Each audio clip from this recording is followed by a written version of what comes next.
Shalom teman-teman, kembali lagi bersama saya Rina Purnamawati, mahasiswi Universitas Bale Bandung dari Fakultas Ekonomi Program Studi Akuntansi dengan NIM 501180066.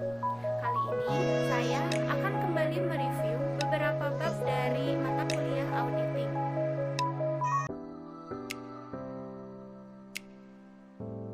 Materi yang pertama yaitu perencanaan dan prosedur analitis. Apa sih alasan untuk melakukan perencanaan? Alasannya yaitu untuk memungkinkan auditor memperoleh bahan bukti kompeten yang cukup untuk kondisi yang ada, membantu menjaga biaya audit agar tetap wajar, dan menghindari kesalahpahaman dengan kliennya. Risiko dalam audit. Menilai risiko audit yang dapat diterima adalah bagian penting dari perencanaan audit yang dapat membantu dalam menentukan jumlah bukti yang diperlukan serta penugasan staf yang dibutuhkan. Risiko yang dapat diterima atau acceptable audit risk, yaitu seberapa besar keyakinan auditor dalam menerima kemungkinan adanya salah saji dalam laporan keuangan, serta pengauditan selesai dilakukan dengan opini wajar tanpa pengecualian telah diterbitkan. Risiko 0 adalah kepastian absolut, sedangkan risiko 100% adalah ketidakpastian absolut. Risiko bawaan atau inherent risk adalah seberapa besar keyakinan auditor atas kemungkinan salah saji material dalam saldo akun sebelum mempertimbangkan efektivitas pengendalian internal. Perencanaan audit dan perancangan pendekatan audit. Ada 4 poin, yaitu yang pertama, menerima klien dan melakukan perencanaan audit awal. Yang kedua, ada memahami bisnis dan industri klien. Yang ketiga, ada menilai risiko bisnis klien. Yang terakhir, ada melaksanakan prosedur analisis dahuluan. Menerima klien dan melakukan perencanaan awal. Klien baru atau klien lama, yaitu auditor menentukan suatu keputusan dalam pemberian jasa kepada klien baru maupun pada klien lama. Yang kedua, alasan klien untuk diaudit, yaitu auditor mengidentifikasi keperluan klien dalam pengauditan. Yang ketiga, kesepahaman dengan klien. Apa sih? Yaitu auditor harus sepaham dengan atau menyetujui kontrak kerja kepada si klien. Dan yang terakhir, seleksi staf untuk perikatan dan evaluasi kebutuhan para ahli dari pihak lain. Maksudnya auditor harus merencanakan pengauditan atas laporan keuangan yang diterimanya. Yang selanjutnya yaitu memahami bisnis dan industri klien. Memahami aturan-aturan akuntansi yang khas dari industri tersebut untuk mengevaluasi apakah laporan keuangan klien sesuai dengan prinsip akuntansi yang berlaku umum. Yang kedua, mengidentifikasi risiko dalam industri yang akan mempengaruhi risiko audit yang dapat diterima. Dan yang ketiga, agar dapat mengidentifikasi risiko bawaan. Yang selanjutnya, memahami bisnis dan industri klien. Industri dan lingkungan eksternal. Terdapat 3 poin, yaitu auditor dapat menolak industri-industri yang berisiko. Yang kedua, terdapat risiko inherent yang umumnya dimiliki oleh semua klien dalam sejumlah industri tertentu. Yang ketiga, banyak industri yang memiliki persyaratan akuntansi yang unik yang harus dipahami oleh auditor. Operasi dan proses bisnis, yaitu kunjungan ke pabrik dan kantor. Maksudnya auditor harus memahami faktor atas sumber utama pendapatan, pelanggan, pemasok utama, sumber pendanaan, dan informasi pihak relasi. Kedua, mengidentifikasi pihak-pihak atas transaksi yang memiliki hubungan istimewa kepada klien. Yang selanjutnya yaitu manajemen dan tata kelola.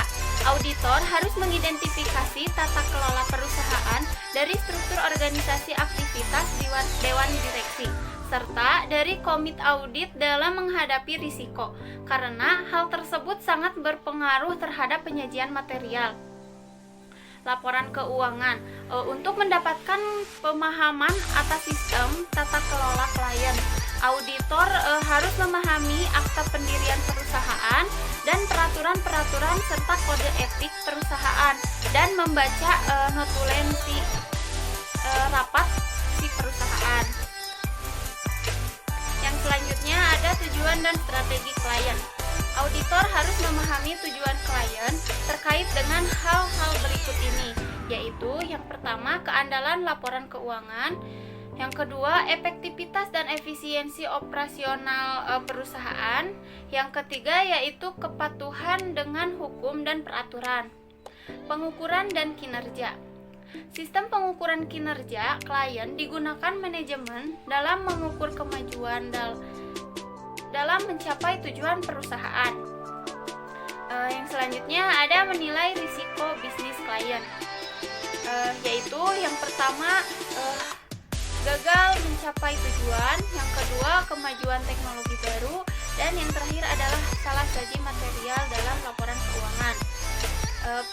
Prosedur analitis pendahuluan ada dua macam, yaitu yang pertama prosedur analitis awal dilakukan agar auditor dapat memahami dengan lebih baik bisnis klien.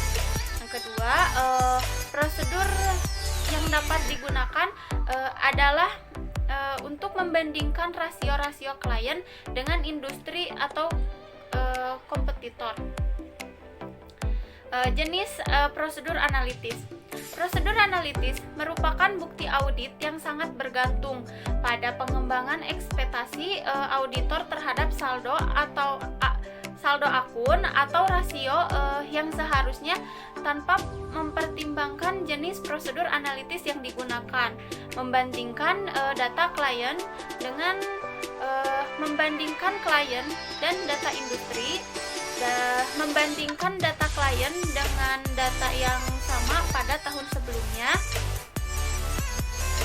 membandingkan data klien dengan hasil, dan ekspektasi klien, membandingkan data klien dengan hasil ekspektasi auditor, dan yang terakhir membandingkan data klien dengan ekspektasi hasil menggunakan data non keuangan. Yang terakhir yaitu ada rasio-rasio keuangan umum. Yang pertama, kemampuan membayar utang jangka pendek. Yang kedua, rasio aktivitas likuiditas. Yang ketiga, kemampuan untuk memenuhi kewajiban jangka panjang. Dan yang terakhir ada rasio profitabilitas.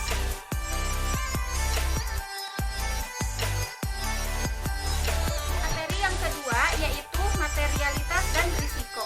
Yang dimaksud dengan materialitas adalah besarnya nilai yang dihilangkan atau salah saji informasi akuntansi yang dilihat dari keadaan yang melingkupinya, dapat mengakibatkan perubahan atau pengaruh terhadap pertimbangan orang yang akan meletakkan kepercayaan terhadap informasi tersebut karena adanya penghilangan atau salah saji itu. Pertimbangan auditor. Definisi tersebut mengharuskan auditor untuk mempertimbangkan keadaan yang berkaitan dengan entitas dan kebutuhan informasi pihak yang akan meletakkan kepercayaan atas laporan keuangan auditan. Yang selanjutnya, mengapa konsep materialitas penting dalam audit laporan keuangan? Karena auditor tidak bisa memberikan jaminan bagi siapapun bahwa laporan keuangan auditan adalah akurat.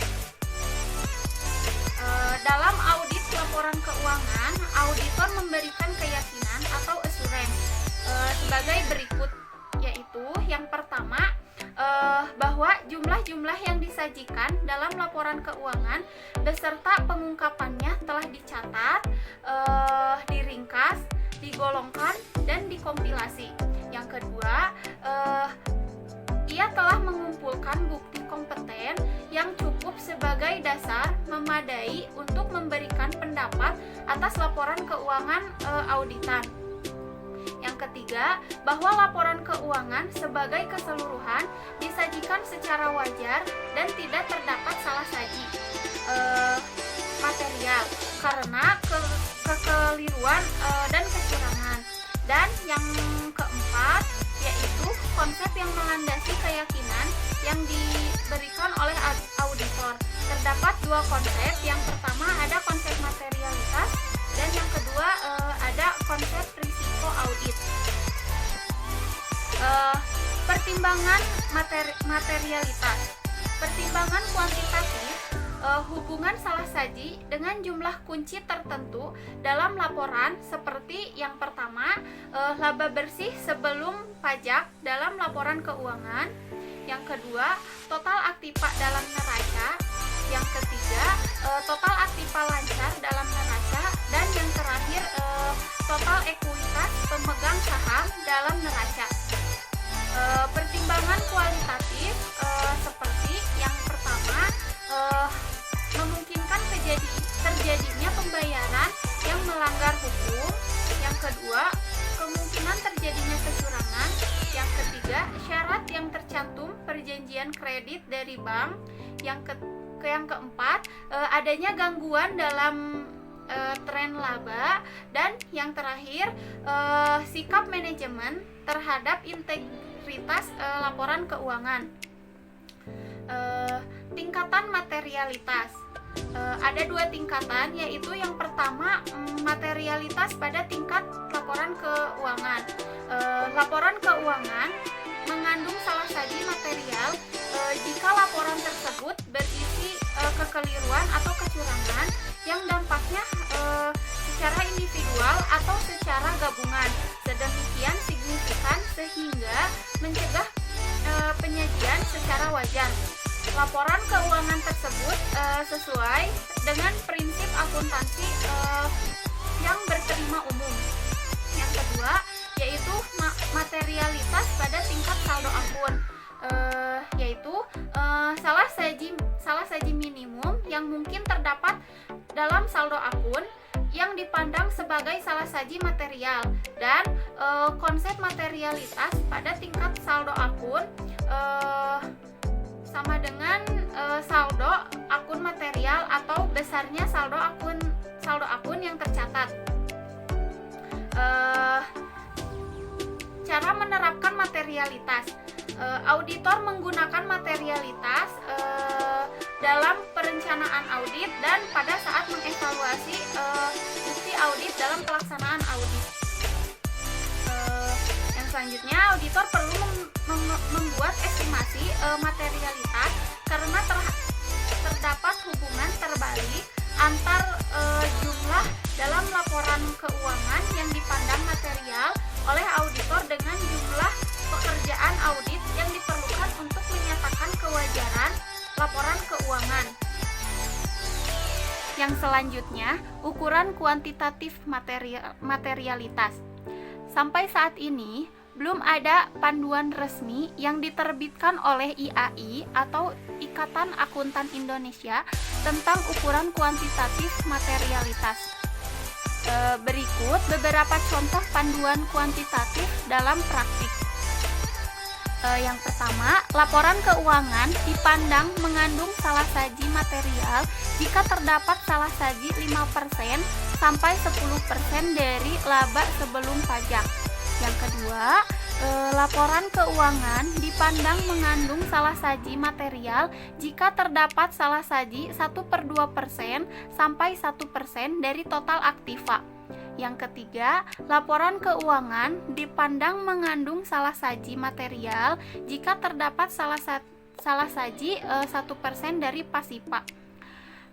Dan yang keempat, laporan keuangan dipandang mengandung salah saji material jika terdapat salah saji 1/2% sampai 1% dari pendapatan bruto. Yang selanjutnya yaitu hubungan materialitas dengan bukti audit. Materialitas merupakan satu di antara sekian faktor yang mempengaruhi pertimbangan auditor kuantitas bukti audit. Semakin rendah tingkat materialitas, semakin besar jumlah bukti. Audit yang diperlukan atau hubungan terbalik. Risiko dari audit. Yang pertama, risiko audit adalah risiko yang terjadi dalam hal auditor tanpa disadari tidak memodifikasi pendapatan sebagaimana mestinya atas suatu laporan keuangan yang mengandung salah saji material. Yang kedua, semakin pasti auditor dalam menyatakan pendapatnya, semakin rendah risiko audit yang auditor bersedia untuk menanggungnya. Dan yang ketiga yaitu jika diinginkan tingkat kepastian 99%, risiko audit yang auditor bersedia untuk menanggungnya adalah 1%. Unsur risiko audit. Yang pertama, ada risiko bawaan, yaitu kerentanan suatu saldo akun atau golongan transaksi terhadap suatu salah saji material dengan asumsi bahwa tidak terdapat kebijakan dan prosedur pengendalian intern yang terkait. Yang kedua, risiko pengendalian, yaitu risiko terjadinya salah saji material dalam suatu asersi yang tidak dapat dicegah atau dideteksi secara tepat waktu oleh pengendalian intern entitas. Yang ketiga yaitu risiko deteksi. Risiko sebagai akibat auditor tidak dapat mendeteksi salah saji material yang terdapat dalam suatu asersi. Risiko ini ditentukan oleh efektivitas prosedur audit yang penerapannya oleh auditor. Yang selanjutnya yaitu hubungan antara materialitas, risiko audit, dan bukti audit. Berbagai kemungkinan hubungan antara materialitas, bukti audit, dan risiko audit sebagai berikut, yaitu jika auditor mempertahankan risiko audit konstan dan tingkat materialitas dikurangi, auditor harus menambah jumlah bukti audit yang dikumpulkan. Selanjutnya, jika auditor mempertahankan tingkat materialitas konstan dan mengurangi jumlah bukti audit yang dikumpulkan, risiko audit menjadi meningkat. Yang terakhir yaitu jika auditor menginginkan untuk mengurangi risiko audit, auditor dapat menempuh salah satu dari 3 cara berikut. Yang pertama yaitu menambah tingkat materialitas, sementara itu mempertahankan jumlah bukti audit yang dikumpulkan. Yang kedua yaitu menambah jumlah bukti yang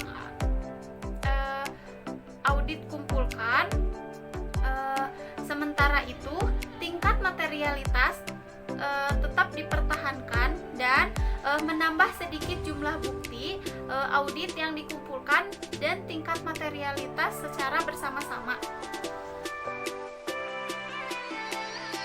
Materi yang ketiga yaitu tentang audit atas pengendalian internal menurut section 404 dan risiko pengendalian. Tujuan pengendalian internal yaitu sistem pengendalian internal terdiri atas kebijakan dan prosedur yang dirancang untuk memberikan manajemen kepastian yang layak bahwa perusahaan telah mencapai tujuan dan sasarannya. Kebijakan dan prosedur ini seringkali disebut dengan pengendalian dan secara kolektif membentuk pengendalian internal entitas tersebut. Di dalam tujuan pengendalian internal ini terdapat rehabilitas laporan keuangan, ketaatan pada hukum dan peraturan, serta efisiensi dan efektivitas operasi. Tanggung jawab manajemen dan auditor atas pengendalian internal. Dari pihak manajemen bertanggung jawab untuk menetapkan dan menyelenggarakan pengendalian internal entitas, sedangkan dari auditor bertanggung jawab untuk memahami dan menguji pengendalian internal atas laporan keuangan. Konsep pengendalian internal. Konsep utama yang melandasi perancangan dan implementasi pengendalian internal, yaitu yang pertama, kepastian yang layak. Perusahaan harus mengembangkan pengendalian internal yang akan memberikan kepastian yang layak, tetapi bukan absolut, bahwa laporan keuangan telah disajikan secara wajar. Dan yang kedua, keterbatasan inheren. Pengendalian internal tidak akan pernah bisa efektif 100% tanpa menghiraukan kecermatan yang diterapkan dalam perancangan dan implementasinya. Meskipun personil yang menangani sistem itu sanggup merancang sebuah sistem yang ideal, keefektifan tergantung pada kompetensi dan tergantung pada orang yang akan menggunakannya.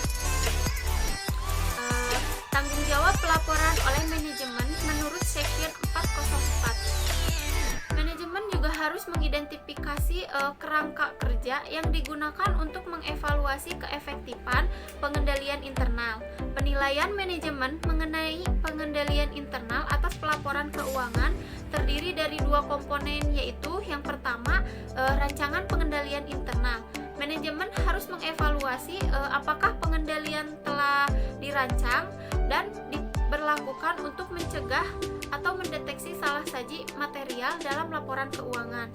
Dan yang kedua yaitu efektivitas pelaksanaan pengendalian. Di samping itu, manajemen juga harus menguji efektivitas pelaksanaan pengendalian. Tujuan pengujian ini adalah untuk menentukan apakah pengendalian telah berjalan seperti yang dirancang dan apakah orang yang melaksanakan memiliki kewenangan serta kualifikasi yang diperlukan untuk melaksanakan pengendalian itu secara efektif. Yang selanjutnya yaitu ada tanggung jawab auditor untuk memahami pengendalian internal. Pengendalian internal yang relevan bagi auditor menurut standar audit, yaitu yang pertama, pengendalian atas reliabilitas pelaporan keuangan, dan yang kedua, pengendalian atas kelas-kelas transaksi. Komponen pengendalian internal menurut sosok, yaitu lingkungan pengendalian. Terdapat 4 poin. Yang pertama, penafsiran risiko. Yang kedua, aktivitas pengendalian. Yang ketiga, informasi dan komunikasi. Dan yang terakhir yaitu pemantauan. Lingkungan pengendalian. Untuk memahami dan menilai lingkungan pengendalian, auditor harus mempertimbangkan subkomponen pengendalian sebagai berikut. Yang pertama, integritas dan nilai-nilai etis, yaitu komitmen pada kompetensi dan partisipasi dewan komisaris atau komit audit. Dan yang kedua yaitu kebijakan dan praktik SDM, yaitu struktur organisasi dan filosofi dan gaya praktik manajemen. Penilaian risiko. Penilaian risiko atas laporan keuangan adalah tindakan-tindakan yang dilakukan manajemen untuk mengidentifikasi dan menganalisis risiko-risiko yang relevan dengan penyusunan laporan keuangan yang sesuai dengan GAAP. Yang selanjutnya ada aktivitas pengendalian, yaitu terdapat 4 poin. Yang pertama, pemisahan penyimpanan aset dari akuntansi. Yang kedua, pemisahan otorisasi transaksi dari penyimpanan aset terkait. Yang kedua, pemisahan tanggung jawab operasional dan tanggung jawab pencatatan. Dan yang terakhir yaitu pemisahan tugas TI atau teknologi informasi dari departemen pemakai. Aktivitas pengendalian yaitu yang pertama, untuk memisahkan tugas yang memadai. Yang kedua, otorisasi yang tepat atas transaksi dan aktivitas. Dan yang ketiga, dokumen dan catatan yang memadai. Yang keempat, pengendalian fisik dan aset dan catatan. Dan yang terakhir, pemisahan independen atas kinerja. Dokumen dan catatan yang memadai. Dokumen dan catatan yang baik yaitu harus meliputi yang pertama, citra nomori secara berurutan untuk memudahkan pengendalian. Yang kedua, disiapkan pada waktu transaksi berlangsung. Yang ketiga, dirancang untuk berbagai penggunaan. Dan yang keempat yaitu dibuat sedemikian rupa sehingga memudahkan penyimpanan yang benar. Selanjutnya yaitu sistem informasi dan komunikasi. Bertujuan untuk memulai, mencatat, memproses, dan melaporkan transaksi yang dilakukan entitas serta mempertahankan akuntabilitas aset terkait. Untuk memahami perancangan sistem informasi akuntansi, auditor harus menentukan beberapa perancangan, yaitu yang pertama kelas transaksi utama entitas, yang kedua bagaimana transaksi dimulai dan dicatat, yang ketiga catatan akuntansi apa saja yang ada serta sifatnya, yang keempat yaitu bagaimana sistem itu menangkap peristiwa-peristiwa lain yang penting bagi laporan keuangan seperti penurunan nilai aset, dan yang terakhir yaitu sifat serta rincian proses pelaporan keuangan yang diikuti, termasuk prosedur pencatatan transaksi dan penyesuaian dalam buku besar umum. Di dalam aktivitas pemantauan berhubungan dengan penilaian mutu pengendalian internal secara berkelanjutan yaitu periodik oleh manajemen untuk menentukan bahwa pengendalian itu telah beroperasi seperti yang diharapkan dan dimodifikasi sesuai dengan perubahan kondisi. Memperoleh dan dokumentasi memahami tentang pengendalian internal. Sebagai bagian dari prosedur penilaian risiko, auditor menggunakan prosedur untuk memperoleh pemahaman yang meliputi pengumpulan bukti tentang rancangan pengendalian internal dan apakah pengendalian itu sudah diimplementasikan, lalu menggunakan informasi itu sebagai dasar audit terpadu. Biasanya, auditor menggunakan 3 jenis dokumen untuk memperoleh dan mendokumentasikan pemahamannya atas perancangan pengendalian internal. Antara lain, yang pertama yaitu naratif, adalah uraian tertulis tentang pengendalian internal klien. Yang kedua, bagian arus, yaitu diagram yang menunjukkan dokumen klien dan aliran urutannya adalah dalam organisasi. Dan yang terakhir yaitu kuesioner pengendalian internal, yaitu menunjukkan serangkaian pertanyaan tentang pengendalian dalam setiap area audit sebagai sarana untuk mengidentifikasi pengendalian internal. Menilai risiko pengendalian. Auditor harus memahami perancangan dan pengimplementasian pengendalian internal untuk melakukan penilaian pendahuluan atas risiko. Pengendalian sebagai bagian dari penilaian risiko salah saji yang material secara keseluruhan. Ada 2 faktor utama yang menentukan auditabilitas, antara lain yaitu integrasi manajemen dan kememadaian catatan akuntansi. Catatan transaksi merupakan sumber bukti audit yang penting bagi sebagian besar tujuan audit.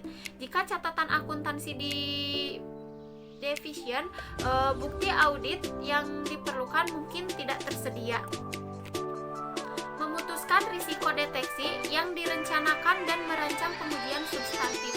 Ada 3, yaitu auditor menggunakan penilaian risiko pengendalian dan hasil pengujian pengendalian untuk menentukan risiko deteksi yang direncanakan serta pengujian substantif terkait untuk audit atas laporan keuangan. Yang kedua, auditor melakukan dengan menghubungkan penilaian risiko pengendalian dengan tujuan audit yang berkaitan dengan saldo dan untuk akun-akun yang dipengaruhi oleh jenis transaksi utama, serta dengan 4 tujuan audit penyajian dan pengungkapan.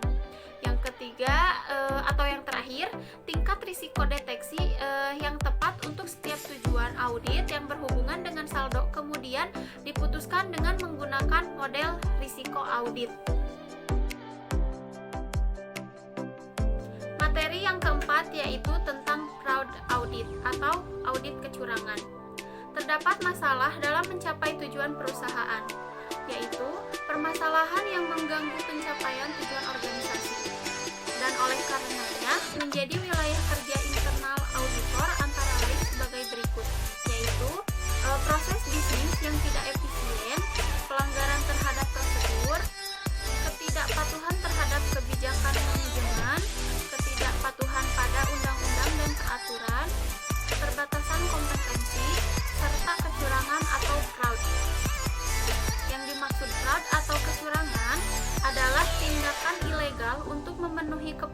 pribadi atau kelompok, baik dalam bentuk penyalahgunaan wewenang, penyembunyian kebenaran, pemalsuan dokumen, maupun dalam bentuk pelanggaran kepercayaan.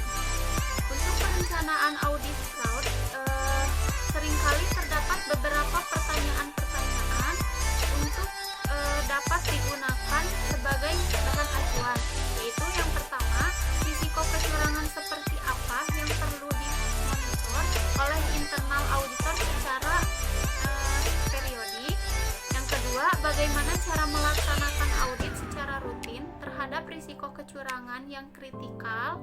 Yang ketiga, bagaimana prosedur audit yang tepat untuk mengatasi pelanggaran sistem pengendalian internal oleh manajemen atau manajemen operate.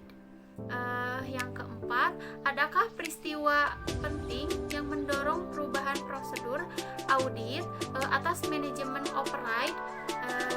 Yang selanjutnya yaitu kompetensi apa yang diperlukan oleh internal auditor untuk melakukan audit atas kecurangan. Perbedaan antara kecurangan dengan kesalahan.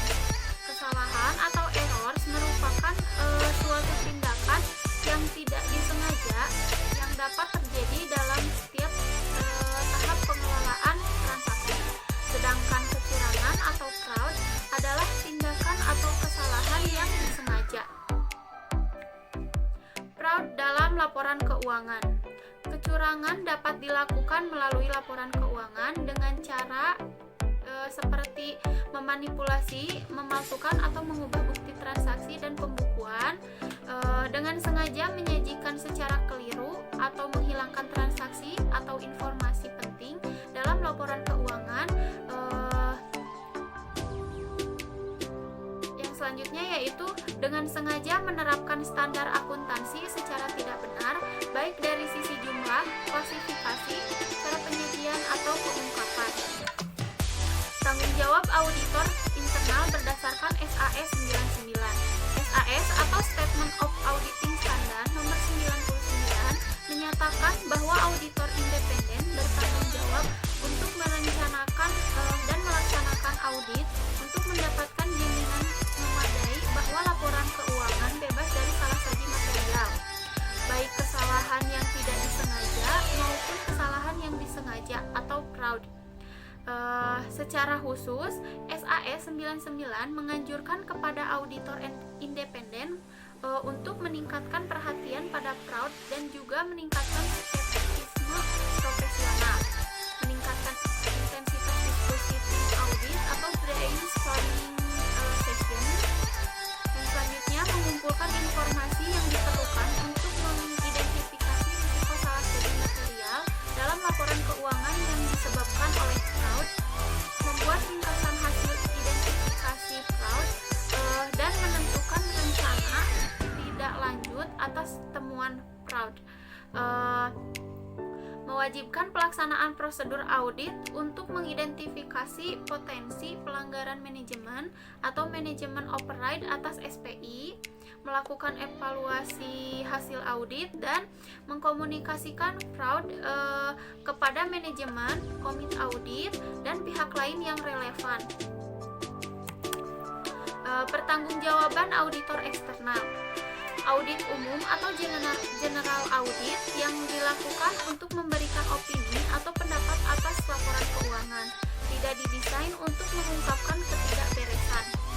Tanggung jawab auditor ekstern untuk kegagalan mendeteksi kecurangan timbul hanya pada tidak mentaati standar auditing yang berlaku umum berdasarkan Statement of Auditing Standard atau SAS nomor 16 menyatakan auditor independen mempunyai tanggung jawab dengan keterbatasan yang melekat pada proses auditing untuk merencanakan pengujian dan mencari kesalahan atau ketidakberesan yang berpengaruh secara material atas laporan keuangan dan melakukan kemahiran profesional secara cermat dan seksama. Peran internal auditor. Internal auditor adalah bagian integral dari governance dan oleh karenanya harus mendukung aktivitas IRM. Aktivitas internal auditor adalah melakukan assessment terhadap governance serta membuat rekomendasi secara tepat untuk meningkatkan proses governance yang mencakup mendorong penerapan prinsip-prinsip etika dan tata nilai dari organisasi, memastikan efektivitas dan akuntabilitas kinerja manajemen, mengkomunikasikan secara efektif risiko dalam bidang-bidang kritikal organisasi, serta SPI yang diperlukan untuk mengatasinya. Dan yang selanjutnya yaitu meningkatkan kualitas komunikasi dalam organisasi, baik komunikasi internal organisasi maupun komunikasi eksternal organisasi. Ilustrasi dari fraud. Bentuk kecurangan laporan keuangan terdapat pendapatan fiktif, penyembunyian utang dan beban, penilaian aset secara tidak tepat, pengungkapan atas laporan keuangan secara tidak tepat, dan pemisahan batas transaksi atau cut off secara tidak tepat. Pencegahan. Beberapa metode pencegahan, pemberlakuan praktik audit internal yang independen, objektif, dan kuat. Yang kedua, pemberlakuan standar etika dan integritas pegawai. Yang ketiga, pemantauan secara aktif terhadap manajemen oleh pihak-pihak yang bertanggung jawab dalam masalah governance atau komisaris. Yang keempat, yaitu penurunan peluang dan tekanan yang bisa menimbulkan kecurangan melalui laporan keuangan. Dan yang terakhir, yaitu pembatasan rasionalisasi fraud melalui training secara rutin tentang permasalahan fraud. Investigasi fraud. Dalam membuat perencanaan investigasi fraud harus mempertimbangkan metode untuk pengumpulan data seperti surveillance atau pemantauan secara cermat, interview atau pernyataan tertulis. Yang kedua, pendokumentasian bukti. Pertimbangkan aturan legal tentang dokumentasi bukti serta penggunaan bukti untuk keperluan bisnis, menentukan luas kecurangan, menentukan pola dan teknik kecurangan, dan evaluasi penyebab kecurangan, identifikasi pelaku kecurangan. Yang selanjutnya yaitu pelaporan hasil audit fraud. Menurut IIA, pelaporan fraud terdiri dari berbagai komunikasi lisan atau tertulis, komunikasi sementara atau komunikasi final dengan senior manajemen dan atau dewan komisaris tentang status dan hasil dari investasi fraud. Tanggung jawab auditor internal. Terdapat 5 poin, yaitu yang pertama, menyerahkan draft pelaporan final tentang fraud kepada divisi legal untuk direview. Yang kedua, yaitu segera melaporkan kepada senior manajemen atau dewan komisaris pada saat telah dapat dipastikan terjadi fraud atau penurunan kepercayaan yang signifikan. Yang ketiga, senior manajemen dan dewan komisaris harus diberi laporan jika berdasarkan hasil investigasi ternyata fraud telah berlangsung lama dan berdampak signifikan terhadap laporan keuangan tahun-tahun sebelumnya. Yang keempat, laporan tertulis atau komunikasi formal yang lain harus dikeluarkan pada tahap kesimpulan hasil investigasi. Dan yang terakhir yaitu laporan harus mencakup dasar pelaksanaan investigasi awal, jangka waktu investigasi, hasil observasi, kesimpulan, penyelesaian, dan tindakan koreksi yang telah dilakukan untuk meningkatkan kualitas sistem pengendalian. Materi yang kelima yaitu tentang dampak teknologi informasi terhadap audit. Teknologi informasi dan akuntansi. Teknologi informasi berfungsi untuk meningkatkan efektivitas dan efisiensi serta kualitas proses bisnis, termasuk di dalamnya proses akuntansi. Teknologi informasi berpengaruh besar terhadap kualitas informasi akuntansi. Pendekatan dan proses audit yang ditujukan untuk menguji keandalan laporan keuangan atau informasi akuntansi banyak dipengaruhi oleh teknologi informasi yang digunakan untuk melakukan proses akuntansi. Auditor harus memahami keunggulan dan kelemahan dari teknologi informasi tersebut. Yang selanjutnya yaitu teknologi informasi dan sistem pengendalian. Pengendalian manual digantikan dengan pengendalian elektronik yang secara teoritis lebih efektif dan efisien. Kualitas pengolahan data lebih terjamin karena teknologi informasi lebih unggul dari sisi kemampuan untuk memproses transaksi yang kompleks dalam jumlah yang besar secara efektif dan efisien. Konsistensi dalam proses pengolahan data, kemampuan dalam menjamin keandalan proses, seperti human errors pada proses manual antara lain melalui otomatisasi proses. Pemisahan fungsi pada proses manual digantikan dengan pemisahan fungsi secara elektronik yang lebih efektif dan efisien. Peluang kecurangan atau fraud dalam proses manual diturunkan melalui proses elektronik.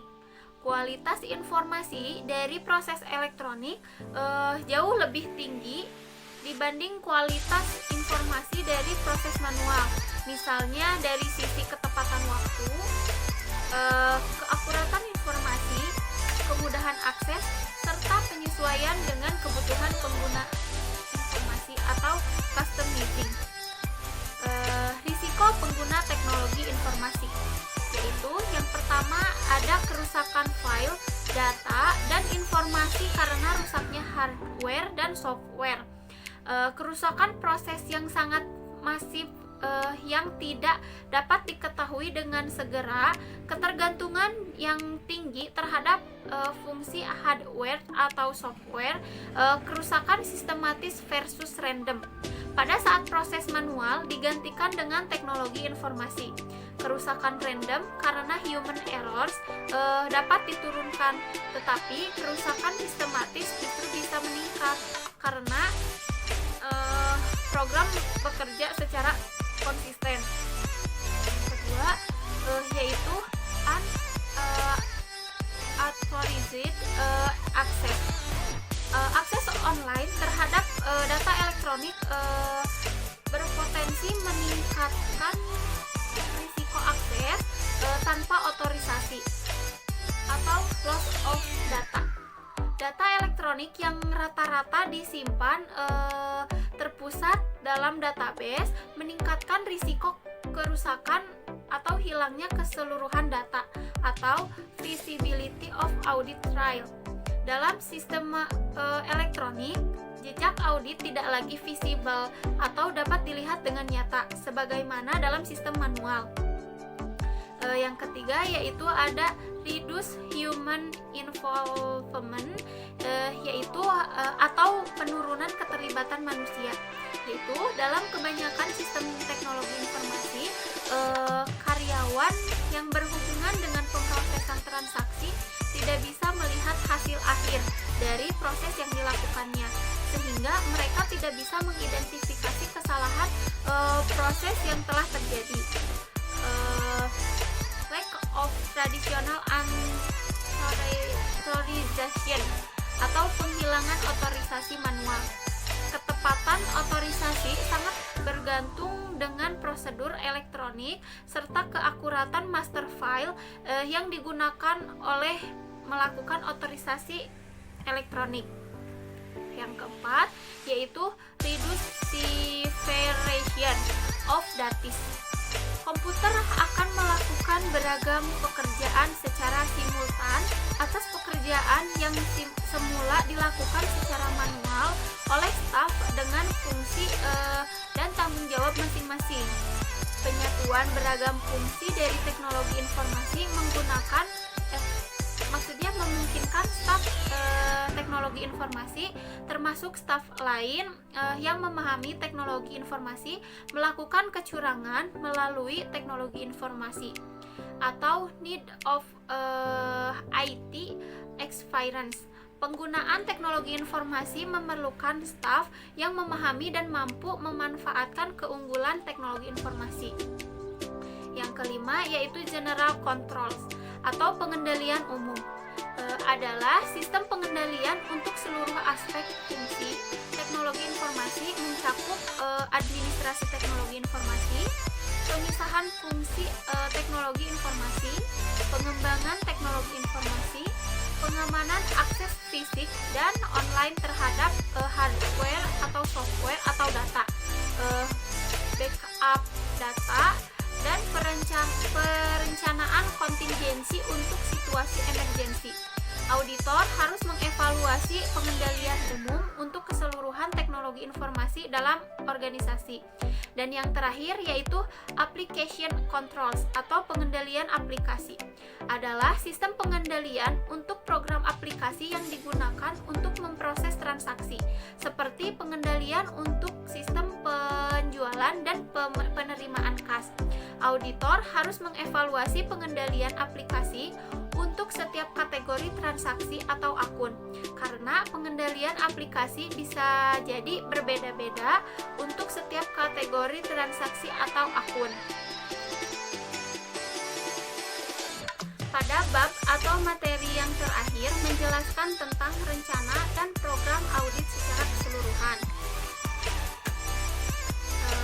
Tahap ini merupakan fase yang penting karena pada tahap inilah dihasilkan seluruh program audit yang direncanakan auditor untuk diikuti dalam audit, yang mencakup semua prosedur audit, ukuran sampel, materi yang dipilih, dan waktu pelaksanaannya. Jenis pengujian audit. Dalam mengembangkan seluruh rencana audit, auditor menggunakan beberapa jenis pengujian yang dapat digunakan untuk menentukan apakah laporan keuangan telah disajikan secara wajar.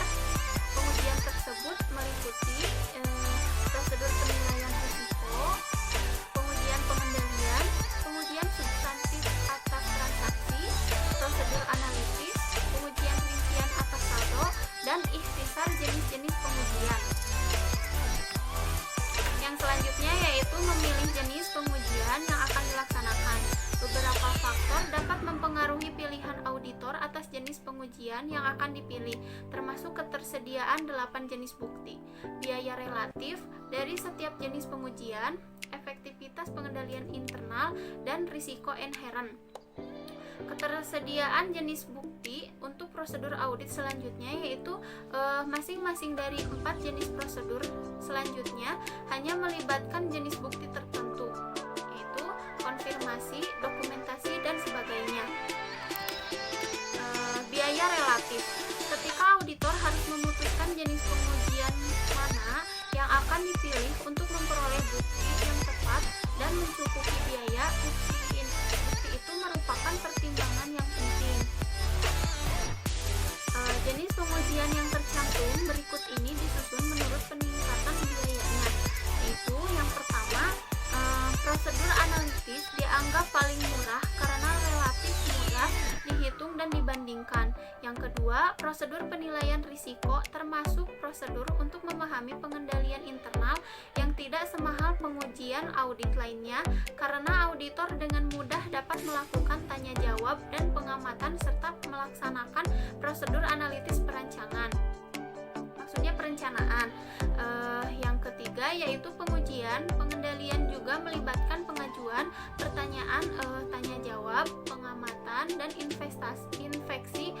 Biaya relatifnya juga lebih rendah dibandingkan dengan pengujian substantif.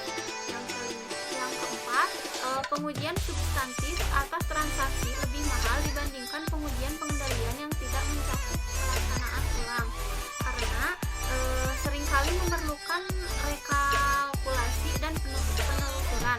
Yang terakhir yaitu pengujian rincian saldo hampir selalu lebih mahal dibandingkan jenis prosedur yang lainnya karena biaya prosedurnya misal untuk mengirimkan konfirmasi dan menghitung persediaan. Yang selanjutnya yaitu dampak teknologi informasi terhadap pengujian audit. Standar auditing mengakui bahwa jika ada sejumlah besar bukti audit dalam format elektronik mungkin tidak praktis atau mungkin untuk mengurangi risiko deteksi hingga tingkat yang dapat diterima dengan hanya melakukan pengujian substantif. Walaupun beberapa pengujian substantif masih diperlukan mengatakan auditor dapat mengurangi pengujian substansi secara signifikan jika hasil pengujian pengendalian mendukung keefektifan pengendalian itu. Namun, karena konsistensi yang melekat dalam pemrosesan teknologi informasi, auditor mungkin dapat mengurangi luas pengujian atas pengendalian yang terotomatisasi. Bauran bukti yaitu memilih jenis pengujian mana yang akan digunakan dan seberapa ekstensif pengujian itu harus dilaksanakan dapat sangat bervariasi di antara audit dengan tingkat efektivitas, pengendalian internal, dan risiko inheren yang berbeda. Bahkan dalam audit tertentu, variasi dapat terjadi dari suatu siklus ke siklus lain. Untuk mendapatkan bukti yang tepat, yang mencakup sebagai respon terhadap risiko yang diidentifikasi melalui prosedur penilaian risiko. Audit menggunakan kombinasi dari 4 jenis pengendalian selanjutnya. Kombinasi ini seringkali disebut sebagai bauran bukti. Perancangan program audit. Umumnya audit mendesain sebuah audit program dari 3 bagian, yaitu yang pertama pengujian pengendalian dan pengujian substantif atas transaksi untuk penjualan dan penerimaan kas. Yang kedua, prosedur analitis substantif untuk keseluruhan siklus, dan yang terakhir yaitu pengujian rincian saldo untuk kas, piutang usaha, beban piutang tak tertagih, penyisihan untuk piutang tak tertagih, dan piutang usaha rupa-rupa. Pengujian pengendalian dan pengujian substantif atas transaksi. 4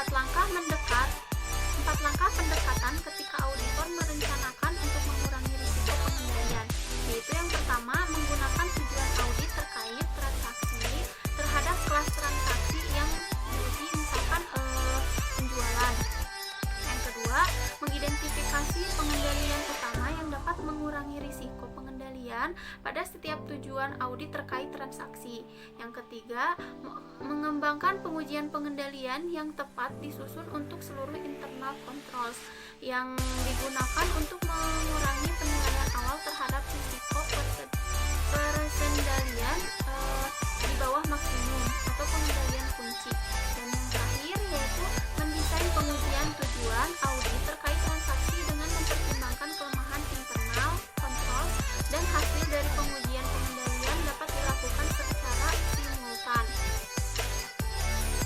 Dan selanjutnya yaitu program audit ilustratif. Program audit seringkali terkomputerisasi. Bentuk yang paling sederhana adalah mengetik program audit pada pengolah kata dan menyimpannya dari 1 tahun ke tahun berikutnya untuk mempermudah perubahan serta pemutakhiran.